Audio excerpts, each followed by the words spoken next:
안녕하세요. SPI 고병기 편집장입니다. 위클리 글로벌 마켓 업데이트 소식 전해드리도록 하겠습니다. 오늘은 미국 주택시장 얘기 좀 해보려고 합니다. 최근 저희가 주로 미국 오피스 시장 많이 전해드렸죠. 미국 오피스 시장에 워낙 많은 변화가 일어나고 있고 지금 많이 어려움을 겪다 보니까 이 미국 오피스 시장 얘기를 집중적으로 전해드렸는데요. 이 주택 시장은 사실은 오피스보다는 상당히 양호한 상태였고, 그래서 이렇게 많이 뉴스 헤드라인에 걸리는 게 없었는데, 최근에 미국 내에서도 이 주택 시장에 대한 우려도 조금씩 나오고 있습니다.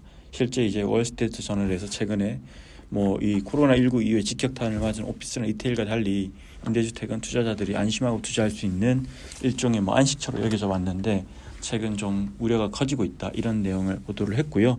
내용을 보면 임대주택 시장에 대한 우려가 커지고 있는 이유가 결국 이 이자 부담이 갈수록 커지고 있기 때문이다, 이렇게 얘기를 하고 있고요. 실제로 그동안 보면 투자자들 같은 경우에는 임대주택 시장의 밝은 전망에 힘입어 가지고 멀티패밀리에 공격적으로 투자를 했는데, 최근 들어 부채 비용이 급증하면서 멀티패밀리 자산의 가치가 크게 하락하고 있다, 이렇게 전하고 있습니다. 실제 상업용 부동산 정보 제공 업체인 코스타에 따르면 멀티패밀리 자산 가치도 많이 하락을 했습니다. 6월 말 기준으로 보면 지난 1년 동안 14% 하락을 했고요. 이게 사실 실제로 오피스 가치가 떨어진 것과 거의 유사한 수준이라고 하고요. 일단 차입비용 증가, 말씀드린 대로 큰 증가와 임대료 증가율의 둔화, 이 두 가지 요인이 가장 큰 이유로 지목되고 있습니다.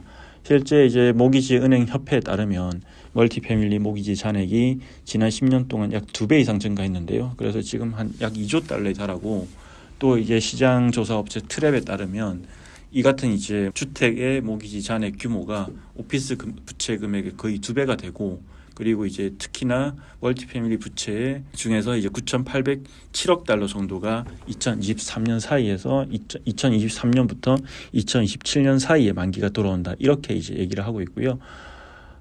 또 한편으로는 임대료 상승폭도 둔화되고 있다 보니까 좀 이런 것들이 복합적으로 멀티패밀리 투자자들한테 부담을 주는 요인이 되는 것 같습니다. 또 이런 임대료 상승폭은 둔화되는 반면에 여러 가지 비용은 크게 증가하고 있고요. 인플레이션과 보험료 인상 같은 여러 가지 요인으로 인해서 운영 비용은 되게 증가했고, 또 올해와 내년에 새로 준공되는 멀티패밀리가 좀 많다 보니까 공급에 대한 우려까지 커지고 있는 상황이고요.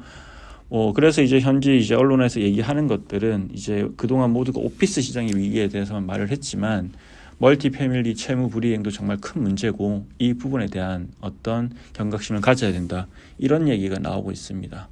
그리고 또 주택 관련 하나 소식이 있는데요. 이 미국 주택 관련 소식입니다. 보면 최근에 전미 부동산 중개인 협회 NAR에서 발표한 자료에 따르면 외국인들의 미국 주택 구매가 사상 최저 수준으로 하락했다고 하고요.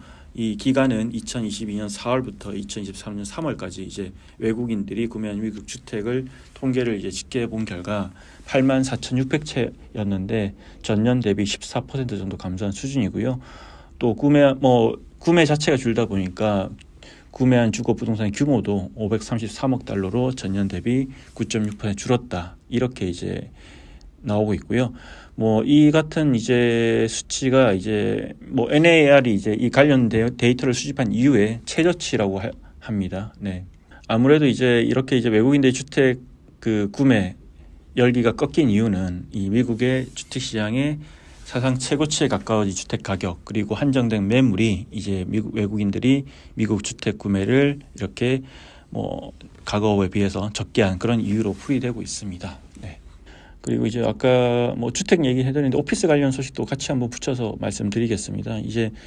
오피스 관련해서는 투자자들도 많이 하는 얘기가 여전히 변화가 일어나고 있고, 미국 기준입니다. 아직 그거에 대한 해석이 제대로 정리가 완료되지 않았다, 이런 얘기들을 많이 하는데, 실제로 보면 미국 내에서도 기업들도 수요자인 기업들도 엇갈리는 시그널을 보내고 있습니다. 아마존 같은 경우에 최근에 몇 번 전해드렸는데, 올해 들어서 출근을 되게 이렇게 권고를 하고 있죠. 주 3일 이상 출근해라든지, 그리고 어떤 그런 허브가 될 수 있는 도시의 주요 대도시 허브가 될 수 있는 오피스에 출근하는 것을 장려를 하고 있는데요. 최근에도 또 관련 소식 또 하나 나왔는데, 아마존이 이제 재택근무에서 사무실 출근을 전환하기 위해서 오피스 마련을 위해서 되게 분주하게 움직이고 있다. 이런 내용들이 이제 기사들이 나오고 있고요. 미국 현지에서 실제로 아마존이 맨하탄에 위치한 위어커 2개 지점과 오피스 계약을 체결을 했고 또 이제 런던에서도 오피스 공간을 임차했다. 이런 얘기들도 있고요. 또 그 외에도 이제 코로나19 이후에 이제 아마존이 오피스, 뉴욕에 오피스로 활용하기 위해서 이제 샀던 건물들이 있는데 그 건물들이 이제 오피스 공간을 열 준비가 됐다. 그리고 또 다른 어떤 부동산 자산 운용사로부터도 또 다른 대규모 공간을 임차했다. 이런 내용들이 계속 나오고 있습니다. 네, 반면에 또 구글 같은 경우에는 오피스를 여긴 또 많이 줄이고 있죠. 이제 구글은 이제 1분기 상반기에도 이제 그런 실적 발표나 이런 콩쿠르를 하면서 오피스를 줄이기 위해서 많은 비용을 투입할 거다. 이렇게 얘기를 많이 했는데 실제 최근에 보면 이제 상반기에만 약 6억 3,300만 달러를 써서 오피스를 줄였다고 합니다. 네.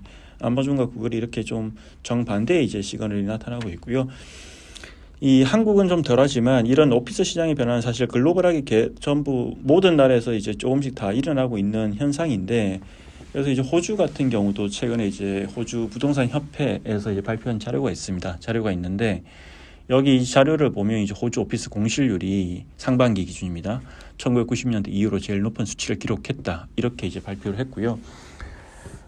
대기업 오피스가 많이 위치한 시드니, 멜버른, 퍼스 같은 이제 대도시에서 공실률은 이미 10% 넘고 있었는데 올해 상반기에만 또 추가로 0.2에서 0.9% 상승해서 더 이제 오피스 공실이 높아졌다. 이렇게 이제 발표를 했고요.